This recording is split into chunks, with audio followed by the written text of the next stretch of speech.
Good evening from New York. I'm Charles Blow in for Chris Hayes. In the last half hour, President Biden just formally announced that the United States has killed the head of al-Qaeda, Ayman al-Zawahiri. The terrorist was killed in a targeted CIA drone strike in Kabul, Afghanistan on Saturday night.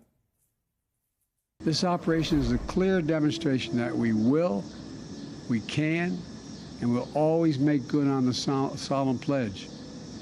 My administration will continue to vigilantly monitor and address threats from al-Qaeda, no matter where they emanate from. As Commander-in-Chief, it is my solemn responsibility to make America safe in a dangerous world. The United States did not seek this war against terror.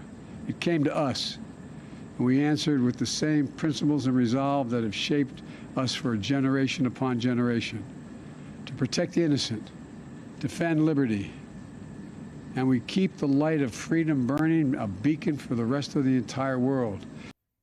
This announcement today was rather unexpected, but quite huge in significance. And to understand just how pivotal al-Zawahiri was to al-Qaeda, it is worth looking at some of his history. He was born into a prominent Egyptian family, but in the 1960s, he joined up with the Muslim Brotherhood and was eventually arrested as part of a plot to overthrow the government in the early 1980s. And it is the torture that he experienced in that prison that fully radicalized the young man into the terrorist leader that we know today. He recounted being beaten, electrocuted, and even terrorized by wild dogs. And he spoke out forcefully back in 1982 about the torture he and his fellow radicals experienced. Where is Dr. Muharib, who died as a result of negligence to his treatment? Died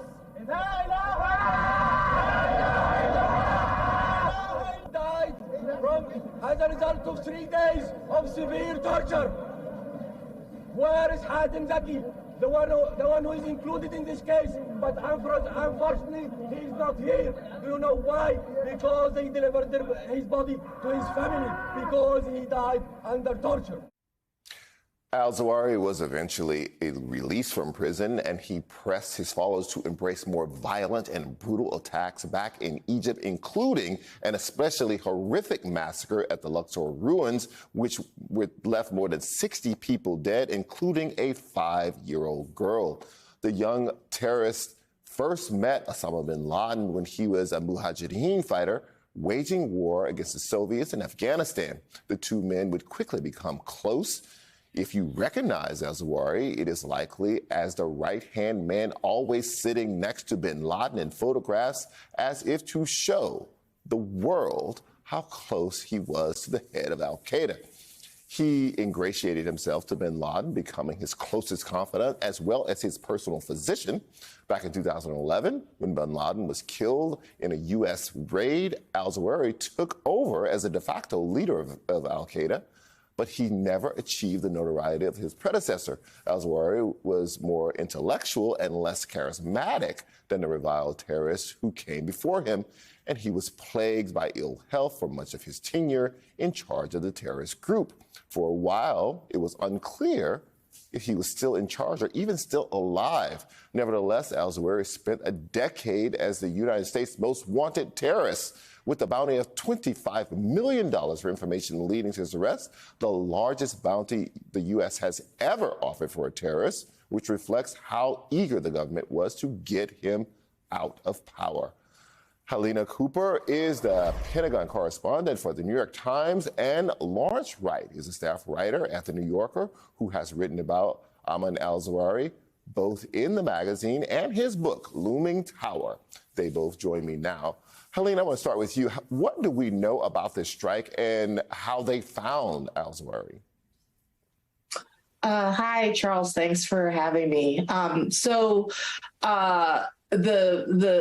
senior White House official briefed reporters just shortly before President Biden spoke. and told us that several months ago, the United States intel sources started developing intelligence that showed that Zawahiri's family, his wife, his daughter, and his daughter's children, so his grandchildren, had relocated from Pakistan into this house, a safe house in Kabul, that one government official tells me the house is believed to be belong to a member of the Haqqani network.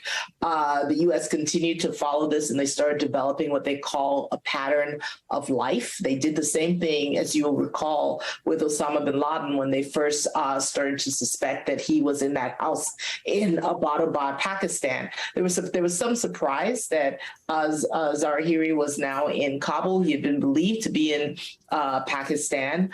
But a few weeks after they found out that the wife and his daughter were there, they became increasingly certain that the al-Qaeda leader was there as well.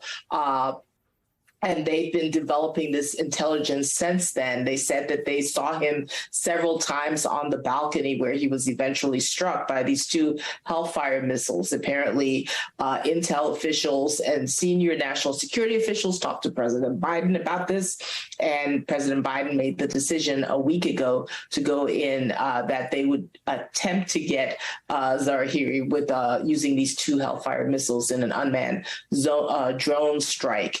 The administration says that there were no civilian casualties. That's something that they often say, though, so we'll wait to see if there are any if anything develops from there. And there's right now, there's an interesting back and forth that's going on between the Biden administration and the Taliban government in Afghanistan, because the Taliban is pretty upset about this strike.